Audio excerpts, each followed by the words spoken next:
जुबानें हैं, आप सबका आभार और अभिनंदन प्रकट करते हैं। साथियों, यद्यपि आज चुनावी माहौल है, इस चुनावी माहौल में अन्नदाता किसान सम्मेलन हो रहा है। हम सभी जितने लोग भी यहाँ बैठे हैं, हम या तो किसान हैं या किसान के बेटे, इसमें कोई दो राय नहीं। किसानों पर ढेर सारी चर्चा हुई है, उसमें मैं नहीं जाना चाहता, उन्हीं बातों को नहीं दोहराना चाहता। केवल और केवल 2 मिनट में अपनी बात रखना चाहता हूँ कि हमारा आपका सौभाग्य है कि हम ऐसे समय काल परिस्थिति में पैदा हुए हैं जब इस देश का नेतृत्व करने वाला आदरणीय नरेंद्र मोदी दुनिया में ललकार रहा है, दुनिया में एक विशाल भारत की कायम कर रहा है। हमारा ऐसे समय में हम पैदा हुए हैं कि उस प्रदेश के मुख्यमंत्री आदरणीय योगी आदित्यनाथ जी कहीं हिंदुस्तान के कोने में अगर बोलते हैं तो पूरे उत्तर प्रदेश का सीना चौड़ा हो जाए। इतना ही नहीं मित्रों, हम आप सभी लोग वो लोग हैं जो ये चाहते हैं कि राष्ट्र और राष्ट्र की सुरक्षा 10 साल से लगातार नहीं हो रहा। राष्ट्र और राष्ट्र की सुरक्षा चाहने वाले हम लोग हैं। हम लोग हिंदुत्व और हिंदू की रक्षा चाहने वाले लोग हैं। हम यह भी चाहते हैं कि भारत अपने पड़ोसी देशों को उन्हीं की भाषा में जवाब दे। हम यह भी चाहने वाले लोग हैं। हम यह भी चाहते हैं कि हिंदुस्तान में जो निचले पावदान पर रहने वाला व्यक्ति है, सबसे कमजोर व्यक्ति है, उसका भी हम उत्थान चाहते हैं, उसका भी हम सम्मान चाहते हैं। हम चाहते हैं भारत का सम्मान चाहते हैं, भारत के संविधान का सम्मान चाहने वाले हम सभी लोग हैं।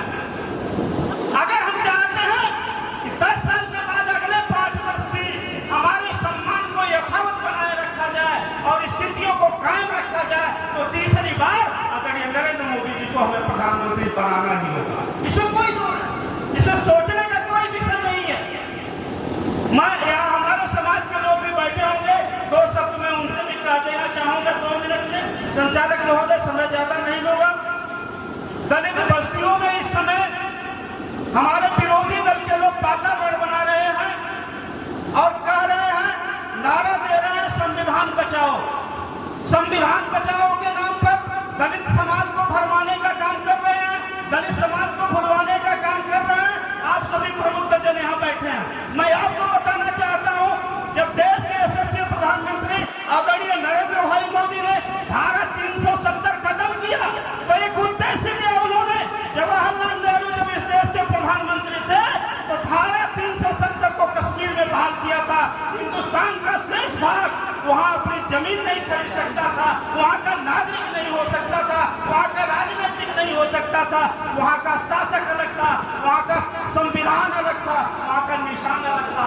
लेकिन धारा 370 खत्म करके आदरणीय नरेंद्र भाई मोदी जी ने बाबा साहब डॉक्टर भीमराव अंबेडकर के सपने को साकार किया है, जबकि बाबा साहब ये नहीं चाहते।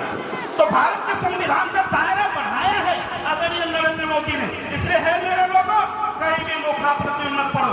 10 साल से आपने देखा है कि या तो संविधान पर आपको कोई खतरा नजर आया है, आपके आरक्षण पर कोई बात हुई है क्या, कहीं से कमजोर हुआ है क्या? जो ये भुलवाने का काम कर रहे हैं दलित बस्तियों में, हमारे दलित समाज के पढ़े लिखे लोग आज बड़े ही संख्या में आगे आ रहे हैं। हमारा सौभाग्य है कि देश के प्रधानमंत्री आदरणीय नरेंद्र भाई मोदी कोई भी योजना का संचालन अगर करते हैं तो उसका पहला लाभ दलित समाज के लोगों को जाता है। इसमें कोई दो राय नहीं है। आज दलित इंतजार कर रहा है, हमारा शीर्ष नेतृत्व यहाँ बैठा हुआ है, दलित इंतजार कर रहा है कि भाजपा के लोग या नरेंद्र मोदी जी के समर्थक गांव में आए, दलित बस्तियों में आए, उनके साथ तो चलने के लिए तैयार है और वोट करने के लिए तैयार है। हमें उनके बीच जाना चाहिए। अंत में मैं केवल और केवल इतना कहना चाहूंगा कि नरेंद्र मोदी एक ऐसी शख्सियत है जो हिंदुस्तान के दिल है, दिमाग है, हिंदुस्तान के दिमाग है, जिनका लोहा पूरा दुनिया मानती है। और उत्तर प्रदेश के यशस्वी मुख्यमंत्री धड़कने वाले उत्तर प्रदेश के दिल हैं, हिंदुस्तान के दिल हैं। इन दोनों लोगों के समर्थन में हमें आगे आना होगा और तीसरी बार देश के प्रधानमंत्री आदरणीय नरेंद्र भाई मोदी जी को बनाना होगा। इन्हीं शब्दों के साथ मैं आप सबका आभार प्रकट करते हुए, अपने नेताओं का पुनः स्वागत वंदन करते हुए अपनी बात समाप्त करता हूँ। धन्यवाद। जय हिंद।